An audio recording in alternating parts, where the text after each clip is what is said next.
Good afternoon. Thank you all for joining this webinar on the outcome of the first data collection for SDG Indicator 12.7.1 hosted by UNEP.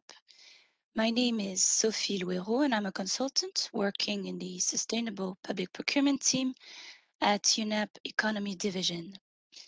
In the course of today's webinar, we'll first hear opening words by my colleague, Mr. Dany Ghafari, who is a Program Management Officer at the SDG and Environment Statistics Unit within UNEP Science Division. And we'll then continue with an introduction to the SDG 12 Hub by my colleague, Ms. Sophie Terp Clausen, who is a Data Management and Advisory Specialist at the One Planet Network Secretariat in UNEP Economy Division. We'll then continue with the main presentation for today's webinar on the results and main findings from the first reporting exercise for Indicator 12.7.1, which will be presented by myself and by Mr. Farid Yaker, who is the Program Officer responsible for the SPP portfolio within the Economic and Trade Policy Unit in UNEP Economy Division. We'll then have a short Q&A session, and for which I encourage you to please send out your questions through the chat box. And we'll then close the webinar around 2 p.m. CET. Please also note that the webinar will be recorded. And now, without further ado, I will give the floor to my colleague, Mr. Dany Ghafari. Dany, the floor is yours. Thank you, Sophie. Good afternoon, everyone. My name is Dany Ghafari. I work as a Program Management Officer in the SDG and Environment Statistics Unit and the Capacity Building and Innovation branch of the Science Division of UNEP. I'm responsible actually for the data collection and data reporting for the SDG Indicator, where UNEP is the custodian agency.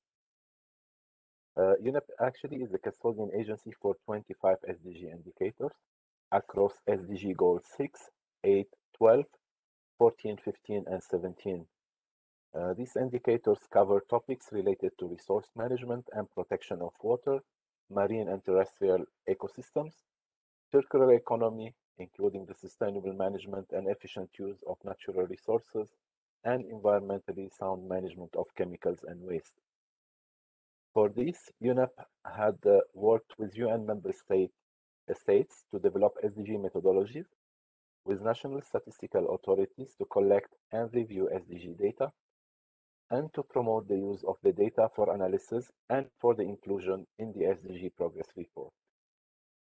In 2016, after the adoption of the SDG framework, only 7 SDG indicators out of 25 were available with developed methodology and data availability. The SDG unit coordinated the work for the development of the methodology for the remaining SDG indicators. And starting in 2018, the number of SDG indicators with methodology and data increased gradually to 12 and to 23 indicators in 2021. This work was not possible actually without the close collaboration with colleagues inside UNEP and partners outside UNEP for the development of the methodologies and to start the collection of the data from countries. For SDG Indicator 12.7.1, the data was reported for the first time in 2021 after the reclassification of the methodology to Tier 2 by the IUG SDG in late 2019. I worked very closely with Farid and Sofie during the data drive for this indicator and during the revision and the approval of the revised methodology by the IUG SDG in April 2021. And during, of course, the reporting of the data to the UNSD SDG Global Database. With this, general information about the SDG work we're doing at UNEP, I want to wish you all the best during this webinar, and I hope you find it useful. Thank you very much, and back to you, Sophie. Thank you. Thank you very much, Dany. I will now give the floor to Sophie for the introduction to the SDG 12 Hub. Hi, Sophie. Hey, Sophie and Sophie, thank you very much. Yes. And thank you to Dany for the introduction, also to UNEP's work more broadly on the SDGs. I'm here today to present the SDG 12 Hub. So for that purpose, I will just share my screen. Just give me a second here and share the presentation. Sophie, you let me know if you can see everything clearly. Sure, we can see perfectly your screen. Perfect, great. So as part of the work that UNEP is doing and coordinating across the different entities in the UN responsible for the SDG indicators and the SDG goals more broadly, we have collaborated with the custodian agencies on SDG 12, meaning all of the agencies that are responsible for the specific SDG 12 indicators, and that includes also Sophie and Farid on SDG 12.7.1, on a one-stop shop for SDG 12 for tracking progress, viewing progress, and reporting progress on SDG 12 targets and indicators. And by progress, we mean the official progress of the countries as officially reported to the SDG process. Today, I'll go through and just show you what the platform looks like. We'll talk a little bit about what the platform offers and why it was created. And then we'll dive into just a quick overview of what is happening this year in improving the platform even further. So the SDG 12 Hub facilitates reporting processes on SDG 12. It's essentially a one access point for all of your SDG 12 reporting in the countries. It has all the information that you need on data that's already been reported, either by your country directly or estimated or modeled for your country on some certain more statistical indicators. It includes all the guidance information that you need, and we'll see also a quick view later on the 12.7.1 guidance material. It's all there in one place, and we also facilitate the access to the different systems. As you may be familiar, each of the SDG 12 indicators have different methodologies, as Dany mentioned as well, and some of them are captured in different systems or different processes for capturing the data. The SDG 12 Hub allows you to access all of that in one place so that you don't have to look to multiple locations to understand what you need to do in order to report on the different SDG 12 indicators. It provides an overview of the progress on SCP and SDG 12 across all the indicators. So we'll see it in a bit. It has data visualizations of the progress reported for your countries on each of the indicators. So even if you're not in the ministry specifically reporting on the other indicators of SDG 12, you will find and may find it interesting to see the information that's being shared across your government on sustainable consumption reduction on SDG 12. It offers all this information in one place. It also, in addition to that, offers direct access to solutions for SCP, so implementation solutions essentially. That could be policies that has already been reported under 12.1.1 or under 12.7, projects, initiatives, data, essentially access to different communities of practice and databases that can support you in your countries in the implementation. So even going beyond just the monitoring and reporting aspect of SDG 12, this platform hopes to facilitate more generally your engagement with SDG 12, with its monitoring, with its implementation.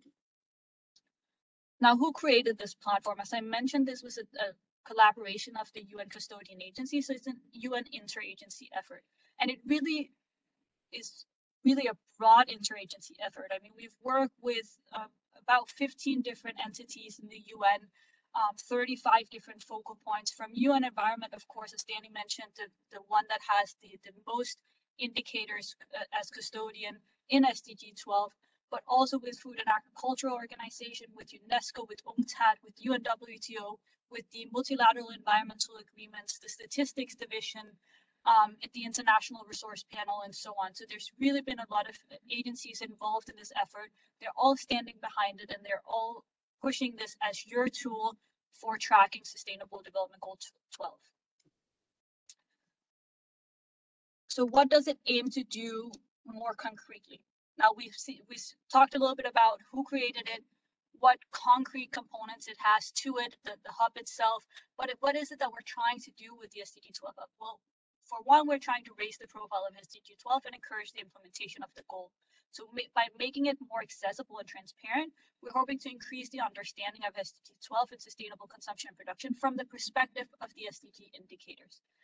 SDG 12 is cross-sectoral, it's cross-ministerial. You'll see when we go across the platform that there are very there's quite a lot of different entities involved in your governments, even just on the reporting of it. So now imagine the implementation side, right?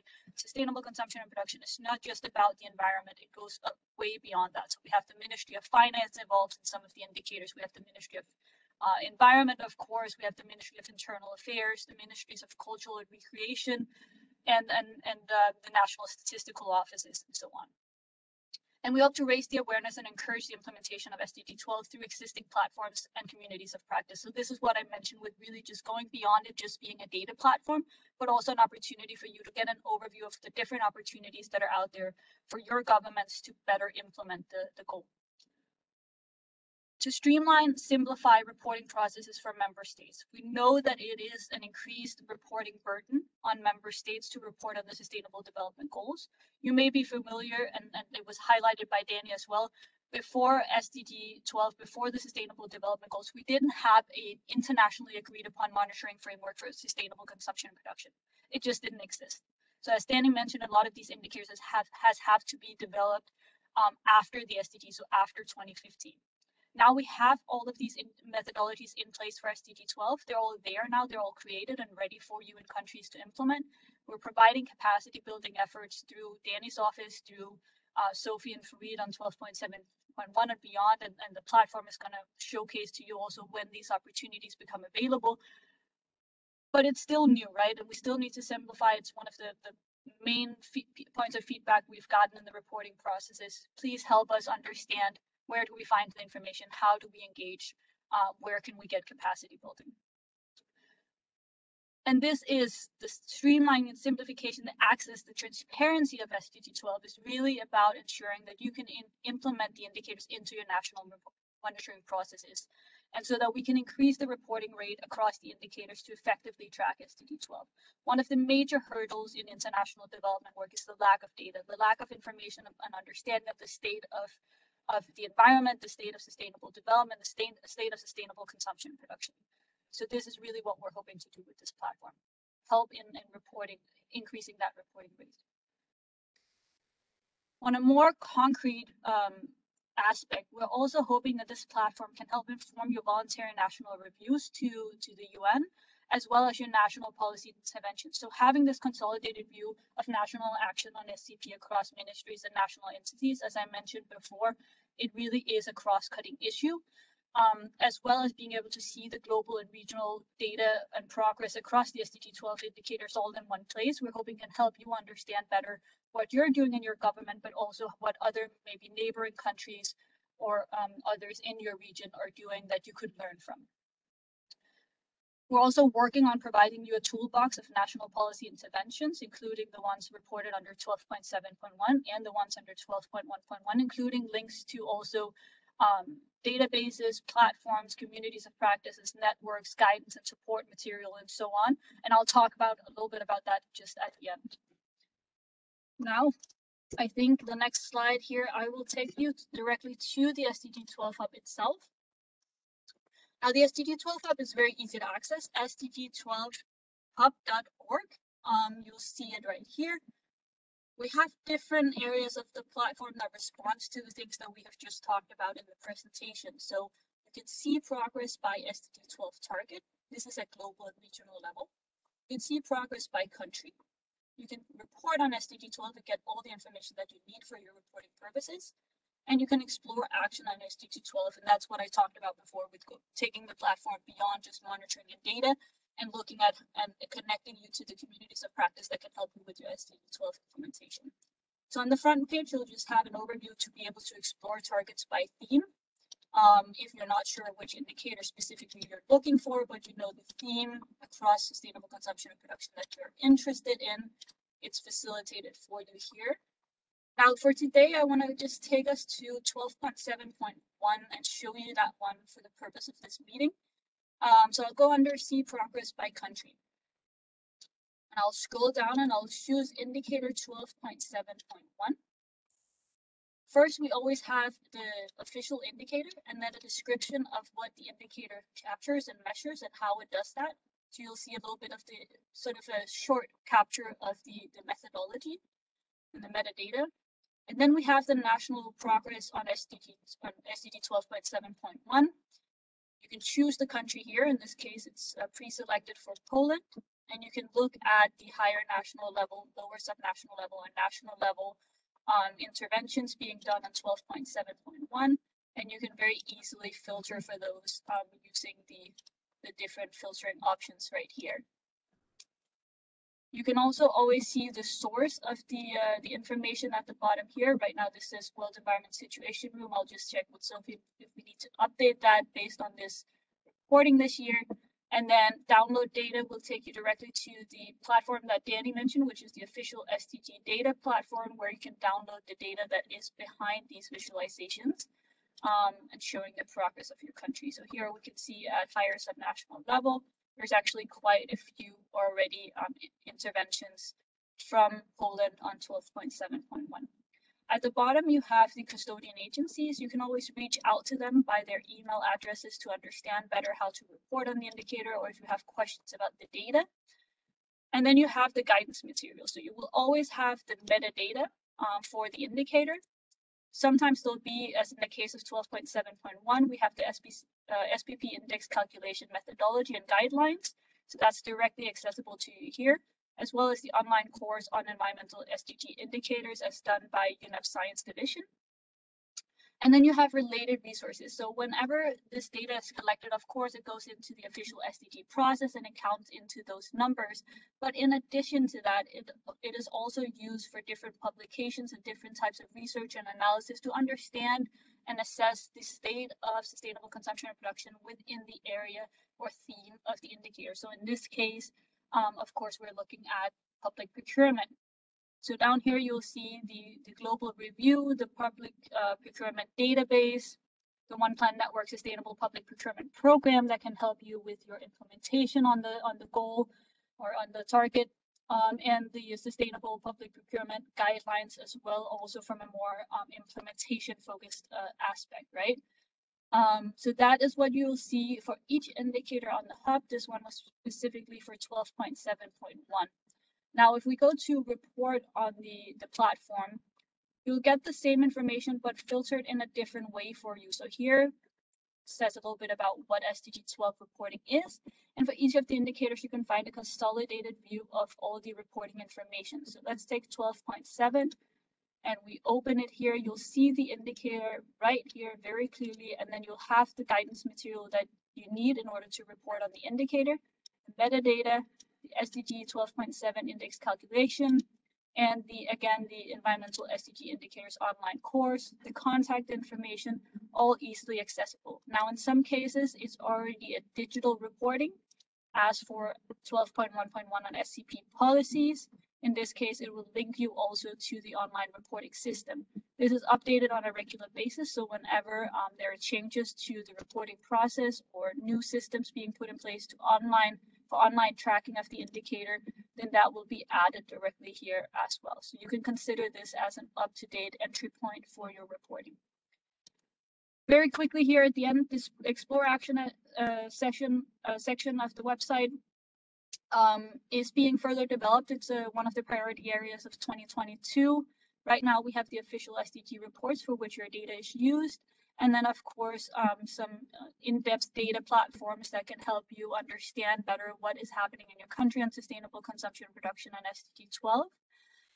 I'll go into for the last slide in the presentation and just explain what we're doing more for next year. Also, just to mention, you can have this platform in all the official UN languages, so it's very easy to change to a language that suits you better. And then in the About section, you can understand more about who the custodian agencies are, what is the SDG 12 hub, and what is the SDG 12, including an understanding of the multi-partner trust fund for SDG 12 and how to get in contact with that if interested. Now, let me take us back to the presentation just for the last slide, and then I'll hand it back over to Farid and Sophie for the remaining webinar today.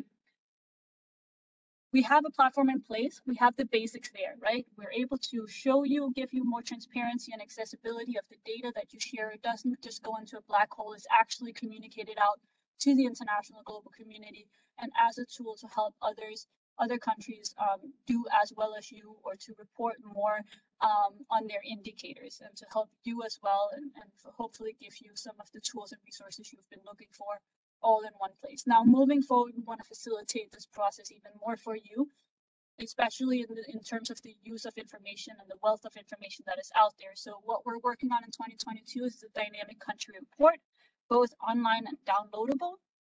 It's going to be an interactive and dynamic report of the country data with a narrative. So it's basically going to take data you submit, and we're going to, for each indicator or across the SDG 12 goal, we'll write a narrative that integrates that data that you have, and it'll update every year. So it's easily accessible to inform your voluntary national reviews, your national policy interventions, and your country analysis. Another thing that we're doing is a toolbox to support member states and UN country teams on SDG 12 implementation. So here we're looking at both doing a toolbox that provides all the capacity tools and capacity resources in one place for you on the hub in relation to the monitoring and reporting. As I mentioned before, creating a policy repository for 12.1.1 policies and 12.7.1 policies and interventions, as well as a toolbox of solutions and tools and resources for SDG 12 implementation. So looking at the implementation level of how do we actually implement the goal on the ground. That is a collaboration across a long list of UN agencies and will be coming to you in 2022. And then we'll expand on that quick repository that I showed you just before of platforms and initiatives and communities of practice to support you in your SDG 12 policies and implementation at the national level.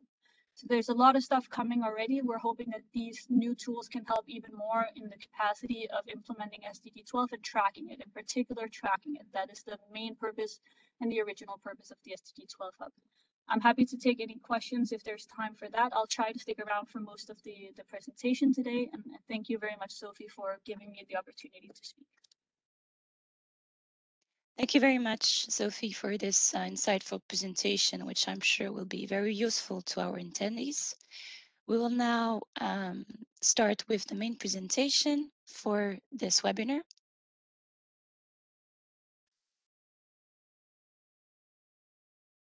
Thank you, Farid. If you can please go to the slide 3.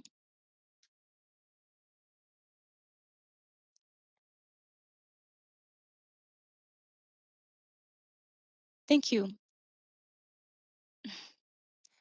Thank you. So this presentation will be divided in 2 main sections.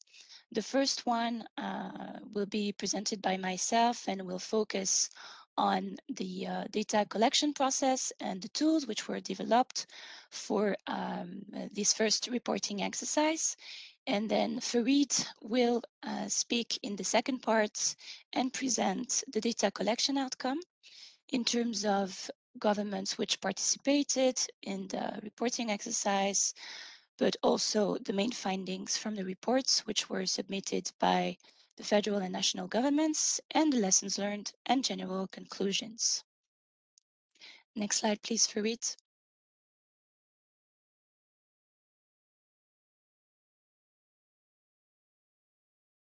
And next slide.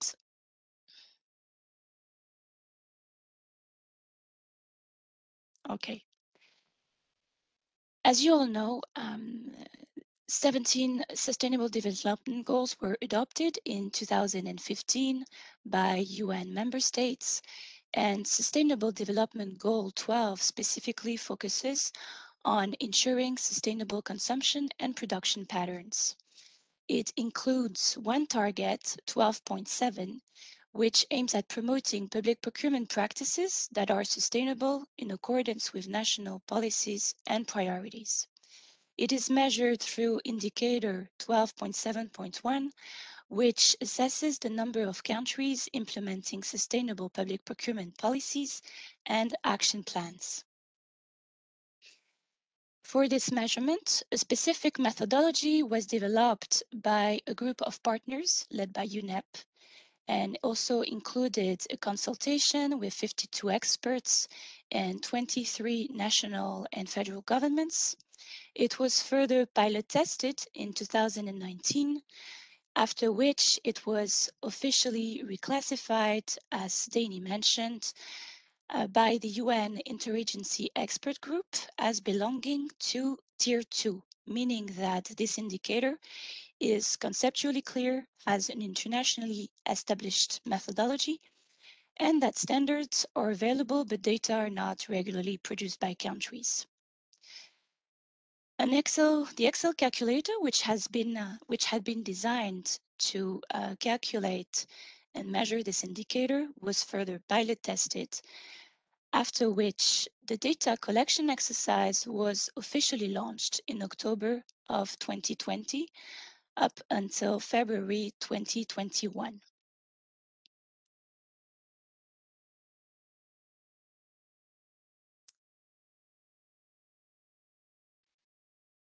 During the data collection process, as a first step, representatives from more than 70 countries were contacted, and as a result, more than 50 focal points were nominated to report on this indicator.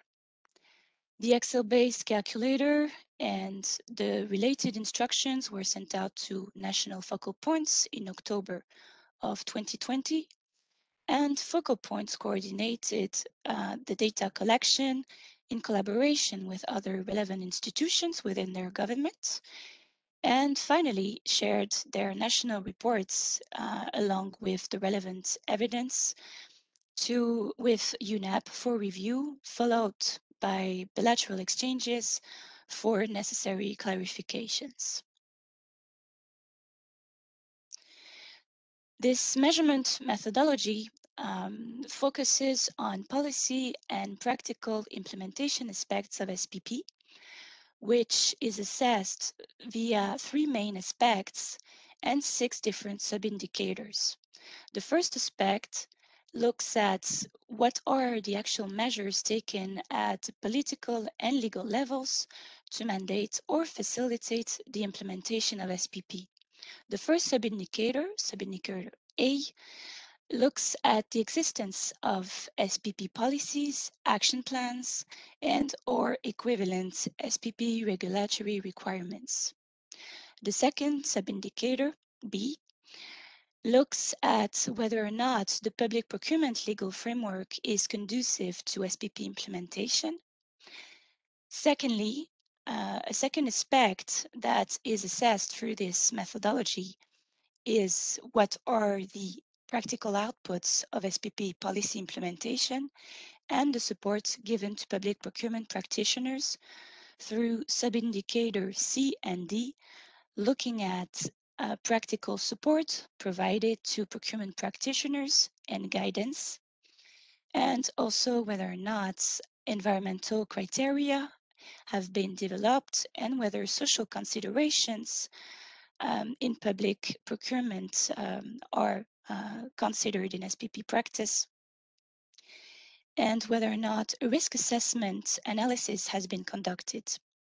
Thirdly, the methodology looks at the actual results and outcomes of SPP implementation and whether these are actually monitored through the establishment of a monitoring system and through the measurement of the share of sustainable public procurement.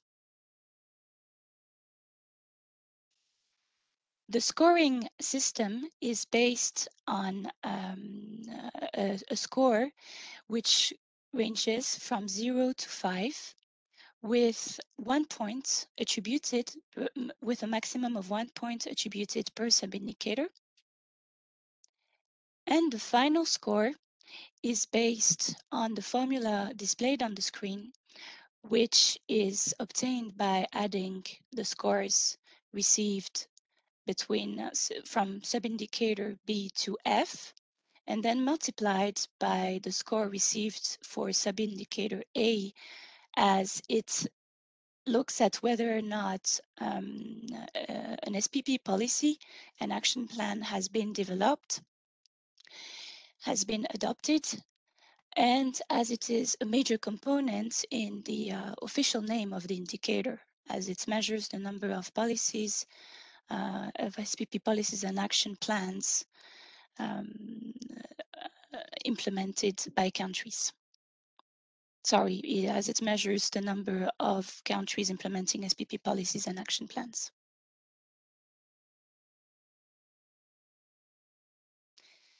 Then based on this final score, each submission has been attributed a specific category corresponding to a specific level of SPP implementation. So, for example, category 4, which was attributed whenever submissions reach a score higher than 4, corresponds to a high level of SPP implementation, then category 3 to a medium high level of SPP implementation, category 2 to a medium low level of SPP implementation, and category 1 to a low level of SPP implementation. And unfortunately, a few submissions could not be taken into account in the final measurement of the indicator, as in some cases insufficient data was provided or no policy or legal instrument explicitly supporting SPP was provided as evidence and could be identified. So I will now give the floor to my colleague Farid for the second part, which I'm sure you are all waiting for, which will present the main findings from the data collection outcome. Greetings to everyone. We have over 100 attendees, 114 when I saw the last count. It's really great to see your interest, and I know you come from all over the world, so I'm saying good afternoon, good evening, since I think you are located in all these places around the world. So thank you, Sophie. The two Sophies, thank Dany for the introductory remarks, and I'm going to continue with the providing you the results of the first data collection outcome. Just wanted to add one thing to what Sophie has been saying. She has been showing you the formula, which is A multiplied by B plus C plus D plus E plus F. Why do we have a multiplication, you could ask? Is because A is about the existence of an SPP policy or regulatory requirements. Right? This is what we have in the indicator, meaning that you can only have 1 or 0 for A. You cannot have like a partial score. It's either 1 or 0. So the countries that complied, they were given 1, and those that did not comply, for which we didn't find a policy or regulatory requirements, we gave them 0, and therefore they were under the threshold. So just wanted to clarify this point. But then you can add up points from B to F. So next one. Sophie, I have trouble moving on because I gave you the hand.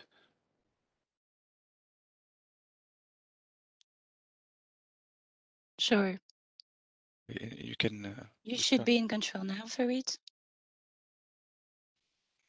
Not yet. Okay, I will switch side then.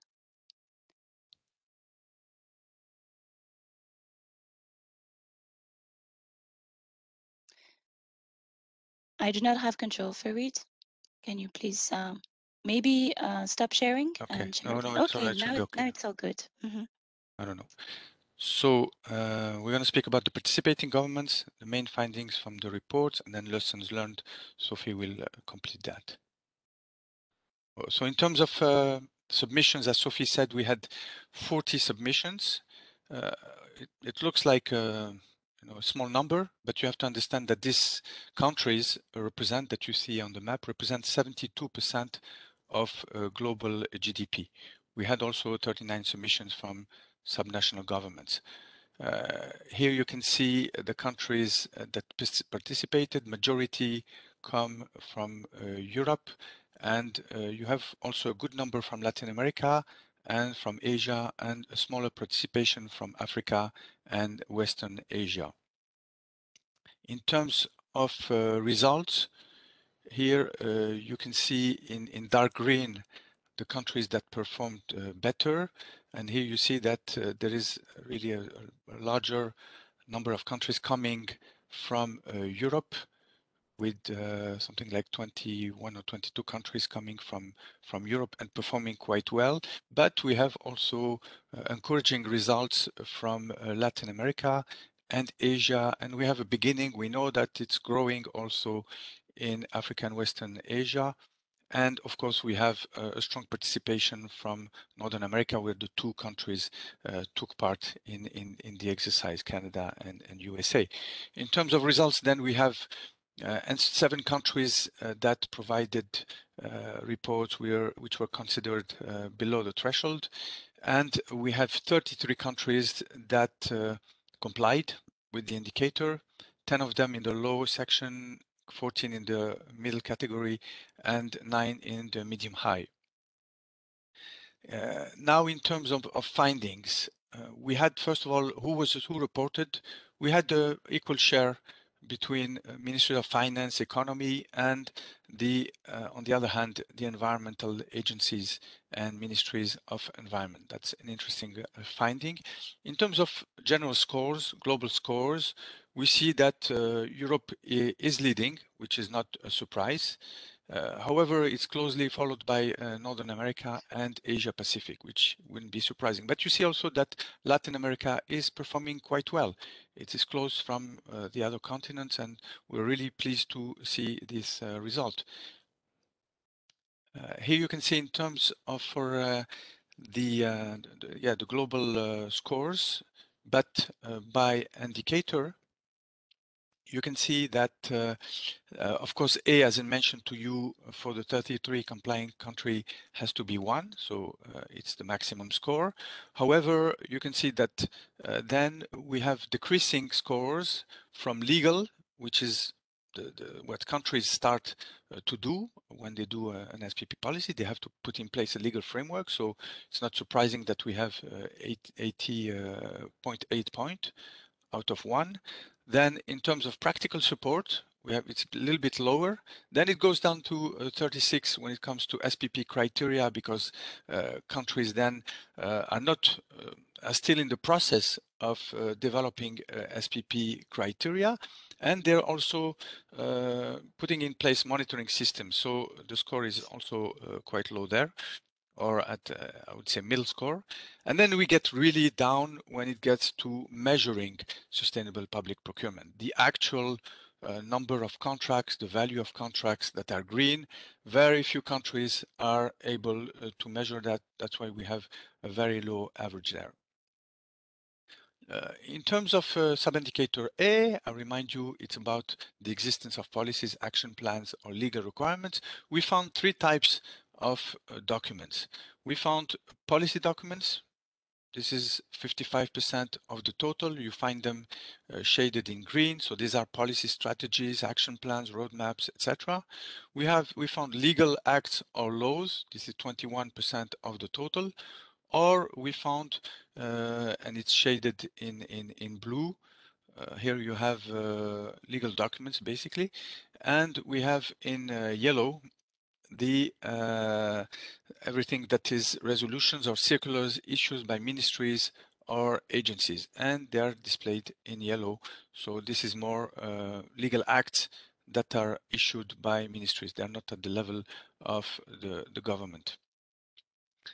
In terms of sub-indicator B, which is whether the legal framework is conducive to SPP, we found that Europe is leading, and you know that Europe has, the EU in particular, has a very strong public procurement directive, which is then transposed into national legislation, so no surprise there.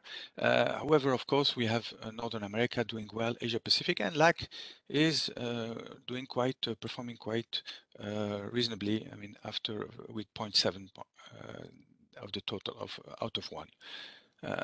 Here you have per sub-indicator within the legal framework, and it's interesting to see that countries are scoring high in terms of technical specifications that in the legal framework. Possibility of using performance output-based is also high, except in Latin American countries. This is not yet included. We have high also in terms of high score in terms of awarding then contract award criteria that have sustainability component included in the legislation. The countries are scoring a little bit lower in terms of making sure that contract performance clauses have sustainability aspects, and there is a follow-up on that. Again, in terms of the legal framework, here we can see the mandatory aspects. We see that, interestingly, Northern America is leading, but Europe also is quite strong, and Latin America, because many countries here, we've been asking countries whether some of the procurement was mandatory for some products, and we found that many countries, 67% of the 33 respondents indicated that the procurement of at least one sustainable goods and service was mandatory. And we know in particular that in Europe, for example, there's the directive for electric vehicles, which is mandatory electric appliances, etc. So this helps bring up the average. In terms of support provided to procurement practitioners, we see that Europe leads. However, we have also good scores in other continents, a little bit less in Latin America. In terms of detailed results, you can see that countries are doing well in terms of SPP guidelines and tools. They're providing a little bit less score is a little bit less in terms of providing news, and they're doing well also in terms of providing training. However, here the weakness is on the SPP help desks. Countries have not yet established SPP help desks for procurers, so they're not providing direct support, really ongoing support, day-to-day support to procurers. I'm moving now to sub-indicator D, which is about the development of SPP criteria, and here we see that we have pretty much similar situations, except a little bit in Latin America. However, it's the average is low, as we said before. We have the country scored 0.40, in average 0.36, which means that there is work to be done to improve the development of criteria for SPP. In terms of average number of categories for which countries are developing SPP criteria, we see that it's around 12 in Asia Pacific and Europe. Sorry, we don't have the same heights there. It should be at the same height. It's 5 in Latin America and 11 in Northern America. So interesting results there, and we see that Asia Pacific and Europe are on an equal basis. In terms of the categories for which criteria are developed, we have the usual suspects that we all know in sustainable public procurement. There is no surprise there: cleaning products, IT, paper, furniture, vehicles. We have lighting products, however, it's moving up. Lighting products, food is, I think, an important one. Textile, and we're pleased that construction materials now are among the 10 top products, which is quite an impactful category. In terms of social, countries are putting a priority in terms of criteria on protecting against human rights abuse. This is forced labor, this is child labor. However, we see that in the global review that promoting SMEs is now a very important criteria, as well as promoting decent work, compliance with ILO standards, and transparency and accountability, as well as combating corruption, and protecting groups at risks.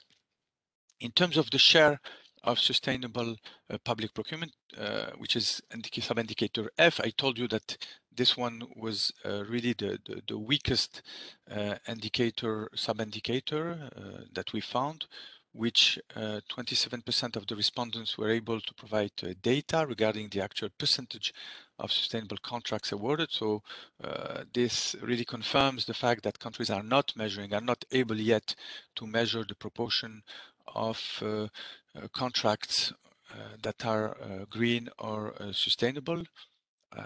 They are doing it, however, more in Asia Pacific, because we know that there are e-procurement platforms. There's a centralization also of public procurement, which is more advanced, so a better ability to measure sustainability in public procurement in Asia Pacific, and we see that Europe lags behind as well as lag. and we couldn't get figures from Northern America, I guess, because it's very much decentralized. I wanted also to tell you that we didn't consider Africa and Middle East in our calculations because we had only one country which was found compliant. So we, of course, thought that the results, the data we had, which were not significant and could not account for the global performance of Africa and West Asia. Thank you very much, and now hand back to Sophie to give us the main lessons learned and general conclusions for this data collection exercise. Back to you, Sophie. Thank you very much, Farid. I will share the presentation from my screen, which will be more convenient.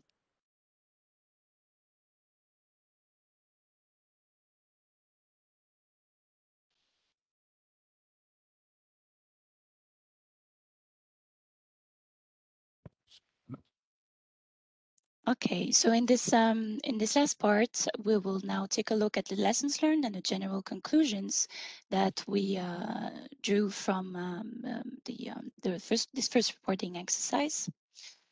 In terms of data collection process, the reporting effort and the nomination of focal points have outlined how the role of different entities can differ in each country, and in particular which entity is responsible for the practical implementation and the monitoring of the SPP policy. These are most often the Public Procurement Agency or the Ministry of Finance, or the Ministry of Environment and or an environment agency, as Farid mentioned earlier. The development and translation of reporting tools, as well as the hosting of webinars to train relevant focal points, have also facilitated the participation of governments and proved useful in the filling of the Excel-based questionnaire. In terms of the reporting timeframe, though, the set period for this first data collection in November and December, and for the further exchanges which followed, appeared as a very busy reporting time for departments, which made it somewhat difficult for reporting entities to collect all the relevant evidence in time. And the data collection also took more time than expected, due to those bilateral exchanges and requests for clarifications. In terms of the robustness of the evaluation framework, the methodology had originally been designed to take account of SPP efforts at country level and included 3 different levels of government: national, subnational, through 2 different levels, for example, US states or regions and provinces, and a last level, which included cities. However, this original design included the calculation of a composite index, which relied on public procurement value at country level, which unfortunately was not available for all countries.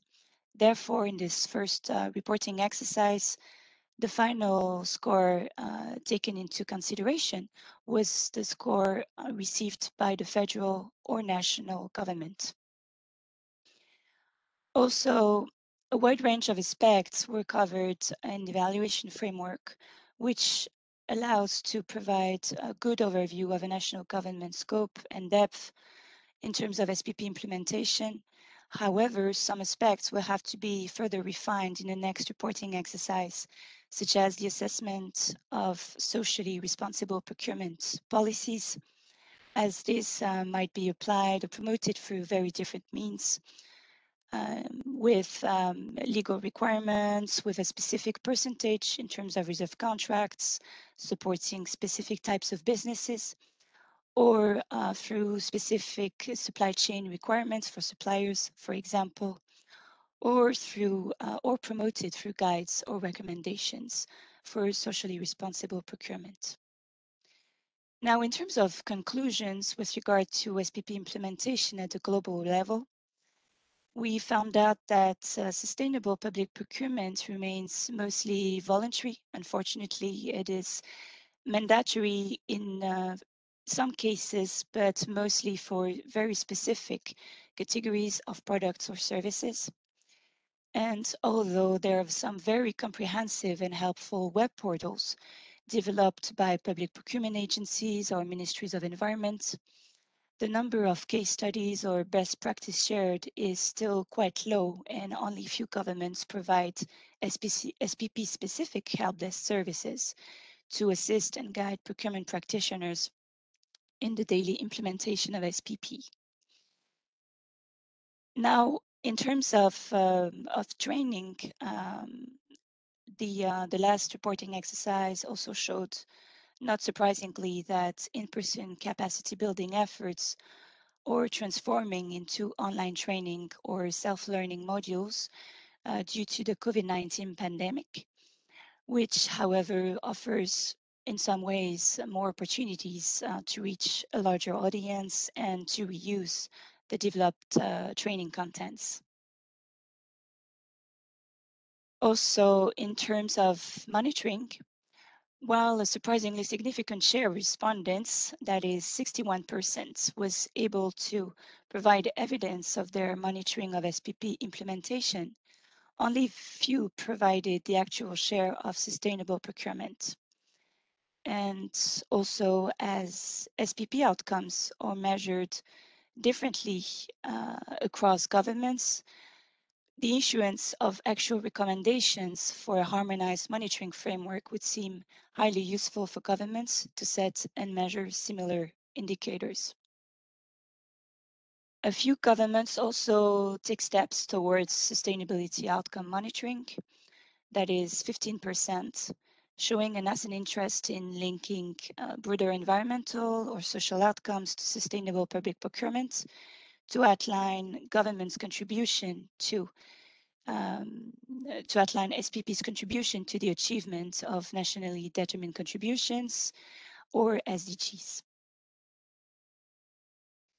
Now, following this webinar, a detailed report will be soon released, and which will give you a lot more information and more precise data on the outcome of this data collection. And it will be available at the mentioned URL that we will also share with you by email after the webinar. And it is also important to mention that the next data collection for this indicator will be conducted in the course of this year, for which focal points will be contacted in June. And the data collection will officially start in September. For any information, we invite you to please contact us at unep-spp@un.org. Now we will continue with a question and answer session. So I will now stop sharing. Sophie, we can go over the questions in the chat. Thank you, everyone, for very interesting questions. You mentioned the fact that we will issue the report in a few days, officially, I think. So yes, everyone will have detailed results there in the report. There was a question about Africa. Why is Africa lagging behind? We show that how many countries took part from, submitted reports from Africa and Middle East, Sophie? We had like 4, I think. 3. We had 3. And then 1 was found compliant, right? Yes. Côte d'Ivoire. But this is not surprising. We work on SPP for a few years, and we found that Africa is lagging behind. However, they are picking up. We have now a project in Senegal. We have a project in Uganda, and we know that Ghana is an advanced country. Unfortunately, they did not report.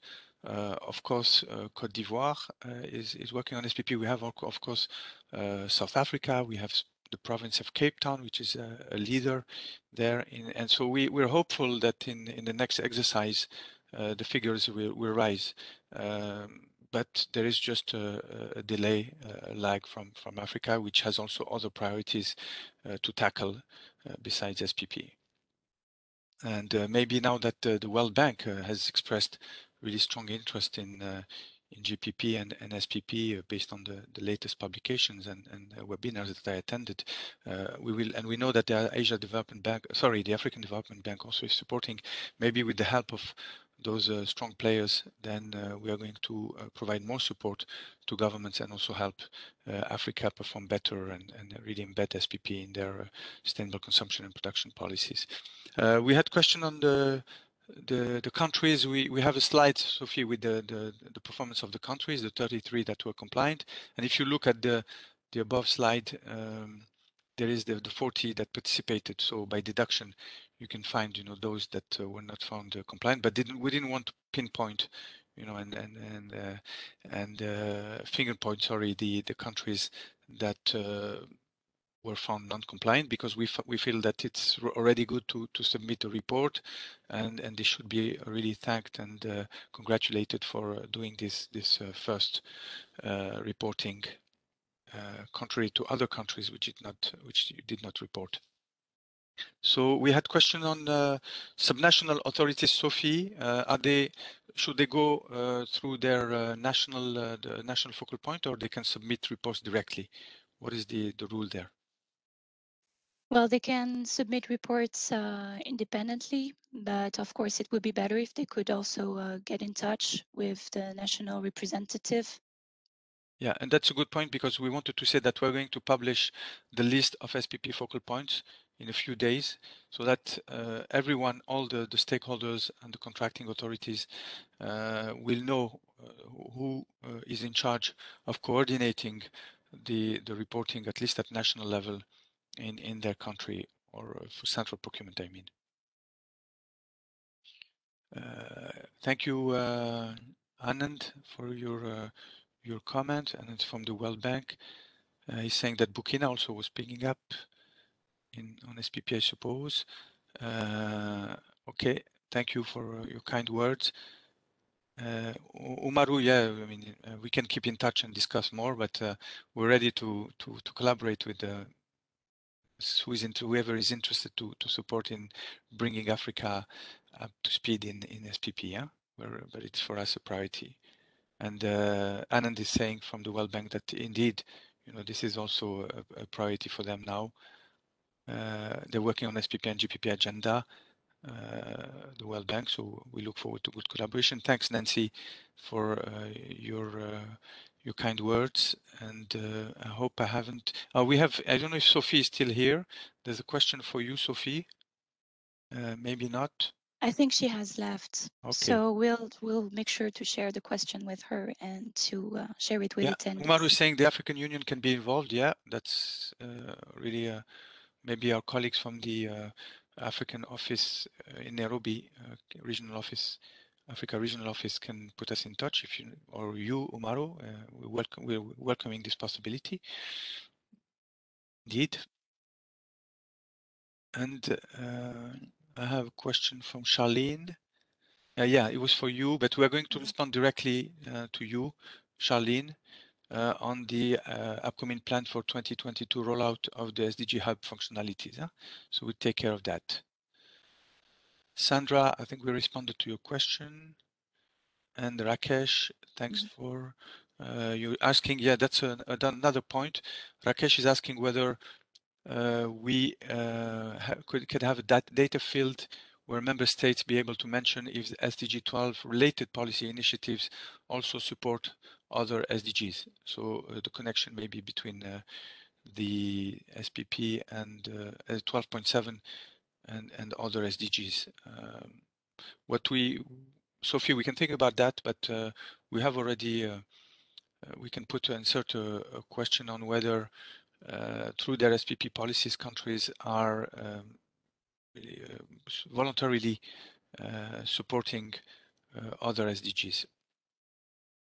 Yes, and this also was a question that was included in the questionnaire for our upcoming global review of SPP. Yeah, okay, but and this allows me to mention that we, in the first semester of 2022, we'll have discussions, we'll have consultations to eventually improve the methodology and I'm speaking under the control and of Dany, but I think that it's always good to take take into account some lessons learned and further improve the methodology. It cannot be set in stone, and I'm sure that we'll have the possibility to do that, so that for the next data collection exercise we'll have a even more robust methodology in place.